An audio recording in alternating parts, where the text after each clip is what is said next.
Ma colocataire m'a offert un bracelet, sans savoir que j'avais découvert son plan pour voler mon visage. Je m'appelle Claire Moreau. À l'époque, j'étais en dernière année dans une université parisienne et je croyais connaître parfaitement ma colocataire, Manon Lefebvre. Le jour de notre remise de diplôme, elle m'offrit un petit bracelet en argent, rangé dans un écrin de velours bleu. Il semblait ordinaire, à l'exception d'un fermoir en forme de S. Au moment où je le pris, une phrase rouge apparut devant mes yeux. Attention. Manon a relié ce bracelet à un système d'échange d'apparence. Si tu le portes, dans 3 jours, elle prendra ton visage et ta vie. Tu deviendras Manon et sa famille te forcera à épouser un propriétaire de casino de 55 ans à Nice pour rembourser les dettes de jeu de son frère. Elle, sous ton identité, épousera Étienne Beaumont. Ensuite, elle tentera d'entraîner ton père dans une escroquerie au Luxembourg et de provoquer un accident afin de toucher l'assurance de ta mère. Je restais immobile, tandis que Manon souriait en me demandant de l'essayer. 15 minutes plus tard, le véritable bracelet était au poignet de Léa, une femme sans domicile qui vivait près du campus. Son visage et son cou portaient les traces d'une agression chimique. L'homme qui lui avait promis le mariage avait détruit sa vie avant de disparaître. Après plusieurs opérations ratées, elle avait perdu son emploi, son logement et toute confiance en l'avenir. Je lui dis seulement: gardez-le 3 jours. Votre vie pourrait changer. Léa me regarda comme si elle hésitait entre la peur et l'espoir. Elle n'avait aucune raison de faire confiance à une inconnue, pourtant elle accepta. Avant de partir, elle me raconta qu'elle avait obtenu autrefois 2 objets étranges auprès d'un homme se présentant comme un employé du comptoir des destins numéro 10. Elle n'avait jamais osé utiliser le bracelet, car l'échange exigeait une femme innocente. Même après tout ce qu'elle avait subi, elle refusait de condamner quelqu'un d'autre. C'est cette bonté qui me convainquit que mon choix était juste. Puis je me rendis dans une petite bijouterie près de la rue de la Paix et achetai un bracelet presque identique. Lorsque je revins à la résidence, Manon sortait de la salle de bain, pliée en 2. J'avais glissé un peu de laxatif dans sa gourde afin de pouvoir quitter la chambre sans éveiller ses soupçons. En voyant mon poignet nu, elle pâlit. « Claire, pourquoi tu ne portes pas mon cadeau? Il est trop bon marché pour toi ?»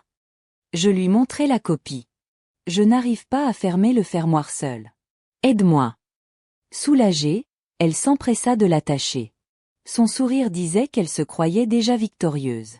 Je sortis alors un collier en or. Un cadeau mérite un cadeau. Je n'ai pu acheter qu'une chaîne de 30 grammes. Presque 3000 €. J'espère que ça te plaira. Ses yeux brillèrent aussitôt. Elle se laissa mettre le collier sans hésiter. Ce qu'elle ignorait, c'est que ce bijou était relié à un autre pouvoir, le système d'amour aveugle. Léa me l'avait donné en échange de mon aide.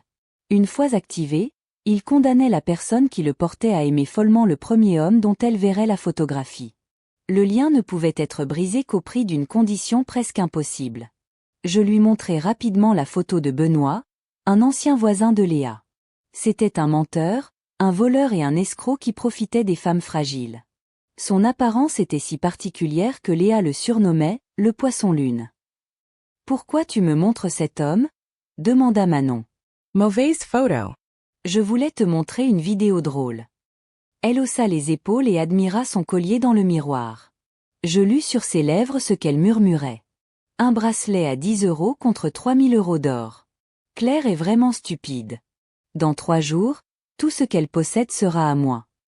Manon venait d'une famille qui avait toujours favorisé son frère.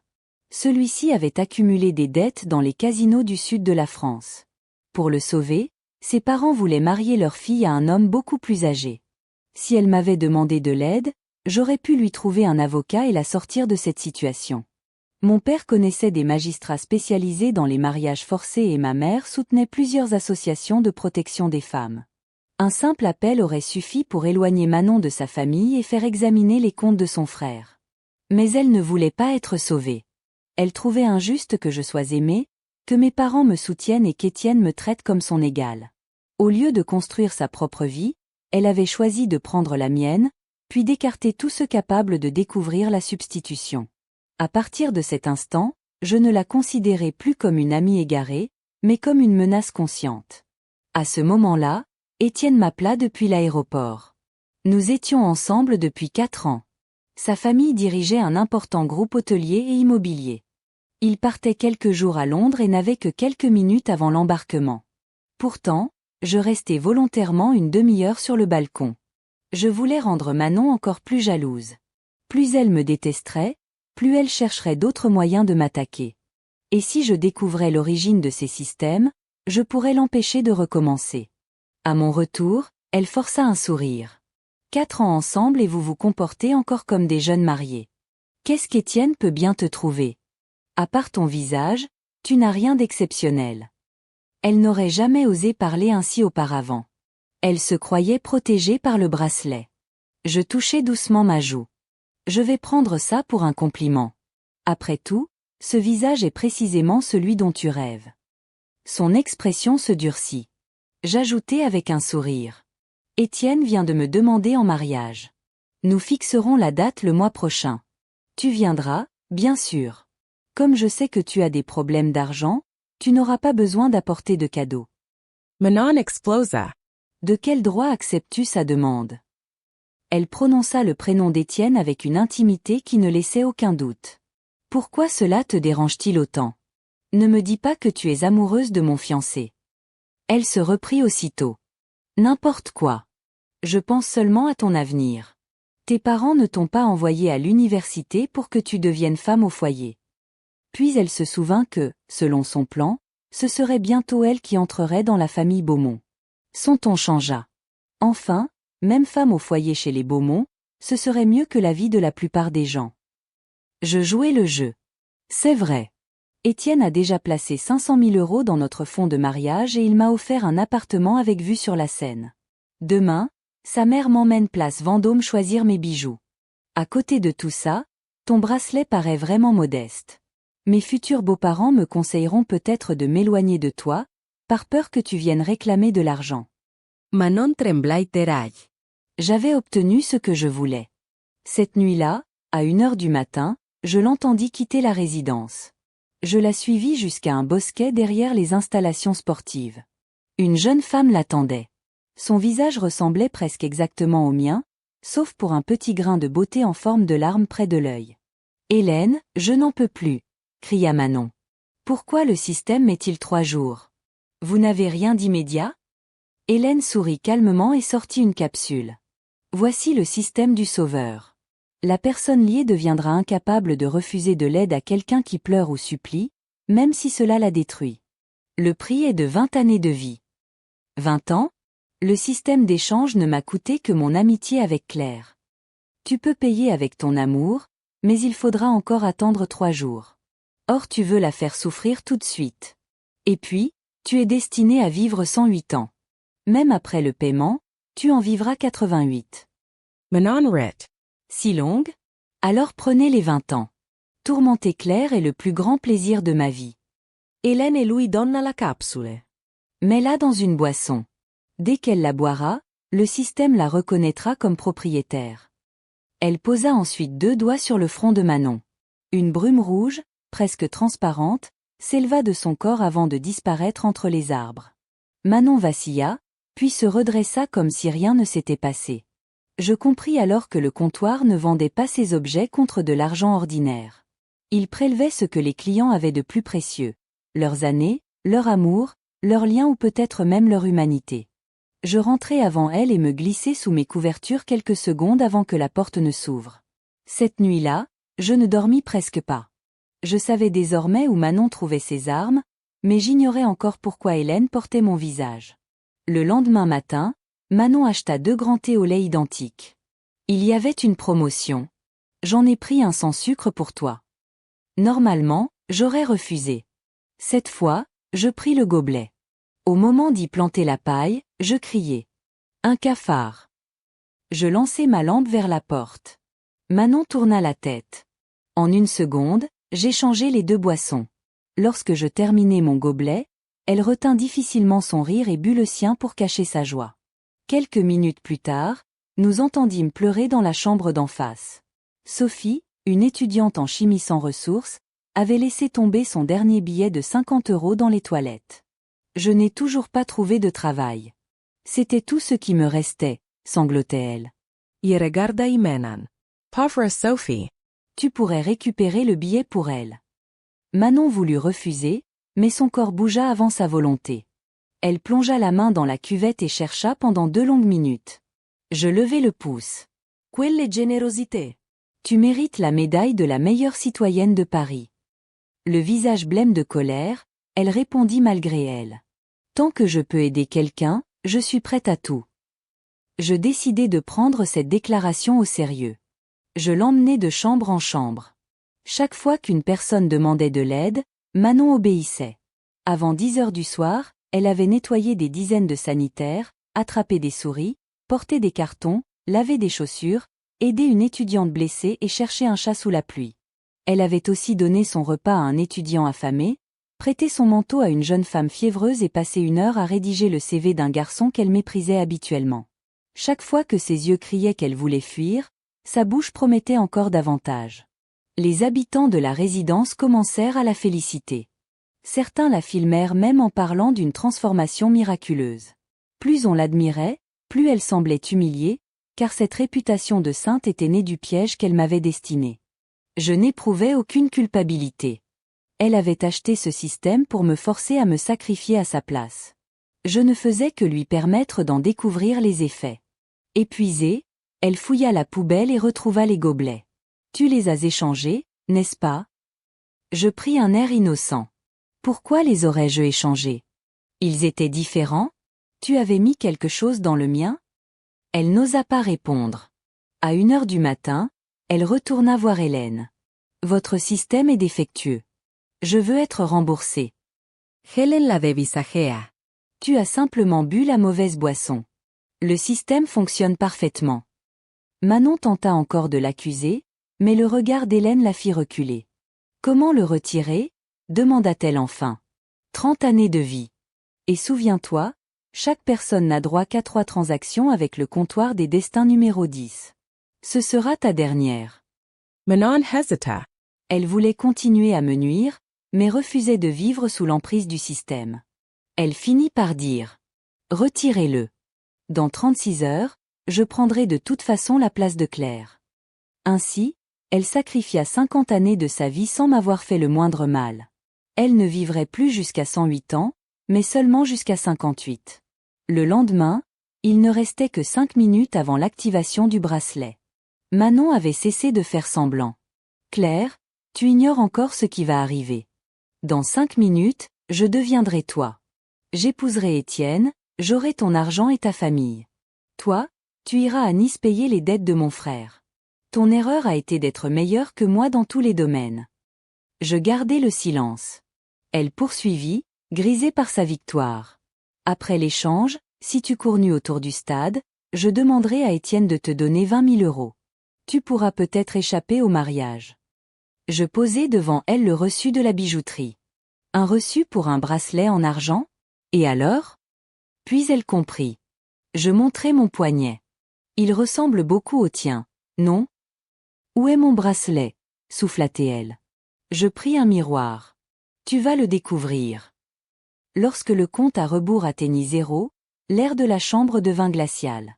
Le bracelet invisible au poignet de Léa et celui que Manon croyait me voir porter semblèrent réagir à distance. Les traits de Manon se mirent à onduler comme un reflet troublé par l'eau. Elle porta les mains à ses joues, mais ses doigts ne pouvaient rien arrêter. En quelques secondes, son visage devint celui de Léa, marqué par les cicatrices. Sa voix elle-même changea légèrement. Pendant ce temps, à l'entrée du campus, Léa recevait la peau saine, les traits et l'identité physique de Manon. Le système avait exécuté exactement la transaction demandée. Il n'avait jamais promis que Claire serait la personne échangée. Manon hurla. Comment as-tu pu me faire ça? Grâce à toi, Léa peut retrouver une vie normale. Tu voulais un échange. Tu l'as obtenu. Elle se jeta sur moi, mais j'avais pratiqué les arts martiaux pendant des années. Je la repoussai au sol, puis appelai au secours. Les autres étudiantes arrivèrent. Comme personne ne reconnaissait Manon, elles crurent qu'une inconnue s'était introduite dans la résidence. Malgré ses cris sur un bracelet magique, elle fut conduite hors du campus. Au même moment, Léa découvrit qu'elle possédait désormais le visage sain de Manon. Elle me rejoignit discrètement et tomba à genoux. Vous m'avez rendu une vie. Je la relevai. Nous nous sommes sauvés l'une l'autre. Je lui expliquai qu'elle devait désormais se présenter comme Manon Lefèvre. Sa famille chercherait bientôt à l'obliger à partir pour Nice.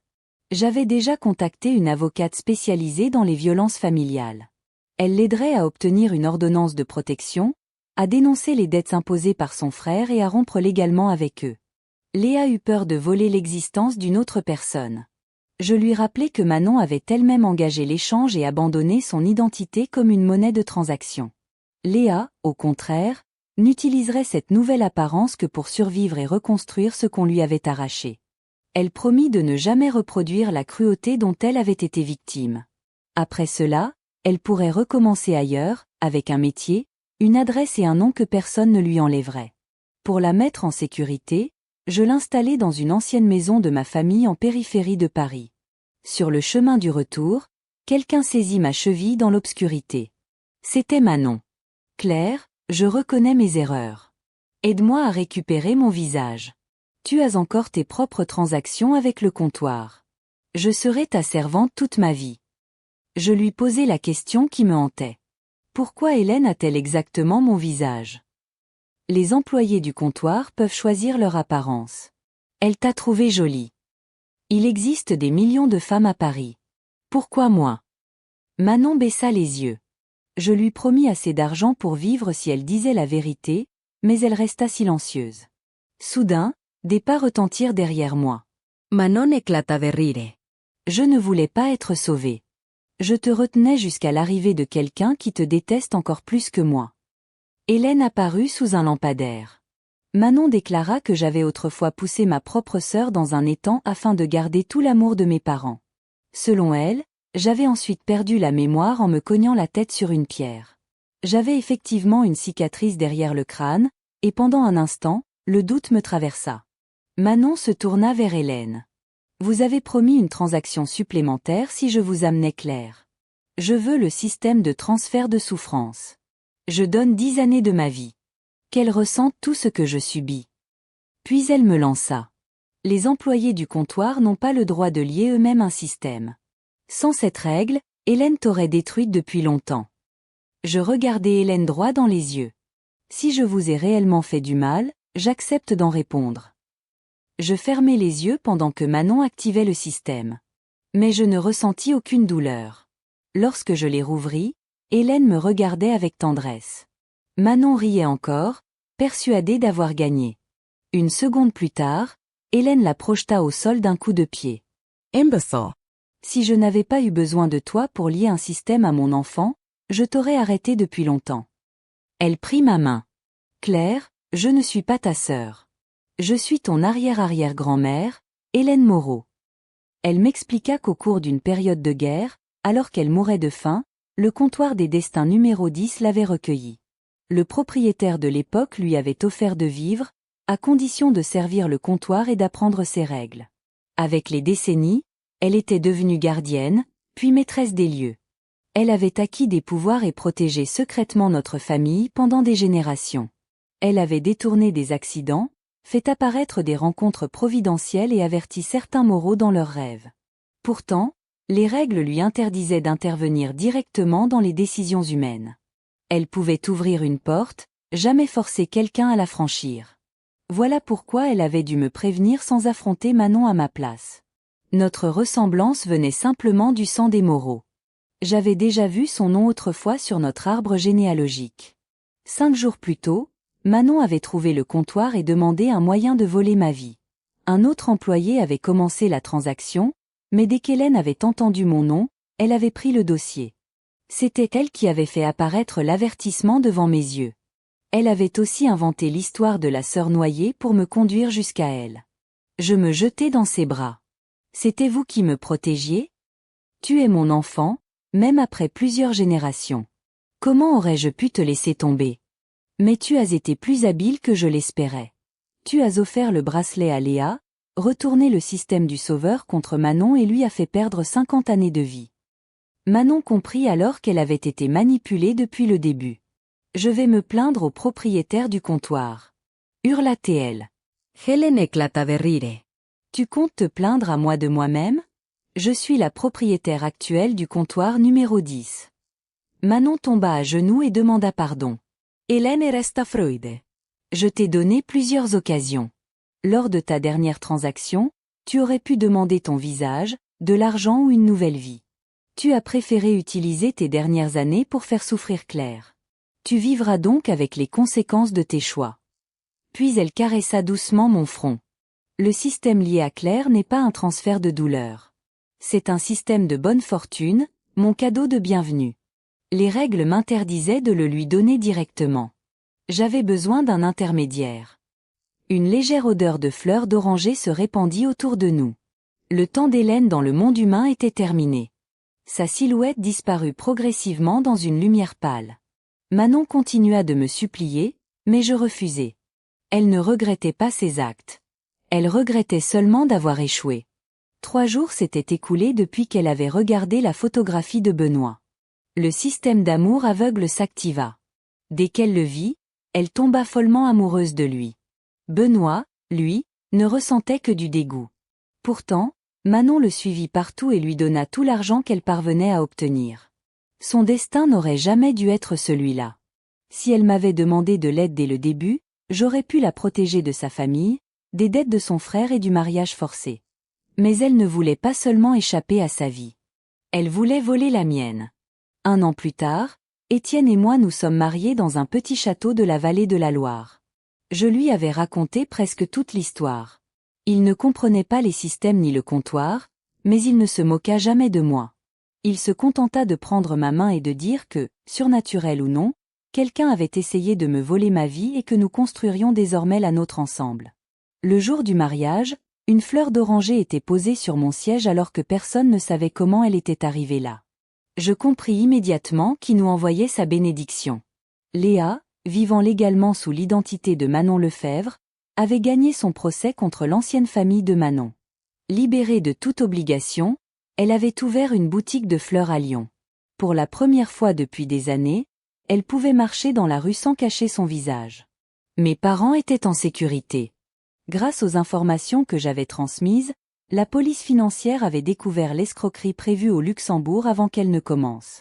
Quant au comptoir des destins numéro 10, il existe toujours quelque part dans les vieux passages de Paris. Certains prétendent qu'une porte sans enseigne apparaît parfois au passage des panoramas. D'autres disent que seuls les gens suffisamment désespérés peuvent la voir. Je ne sais pas quand je reverrai Hélène. Mais depuis cette nuit, chaque fois que je dois prendre une décision importante, une légère odeur de fleurs d'oranger traverse l'air. Alors je sais qu'elle veille encore sur moi. Et Manon? Elle n'est plus qu'un souvenir, celui d'une femme qui aurait pu être sauvée, mais qui a échangé toutes ses chances contre sa jalousie.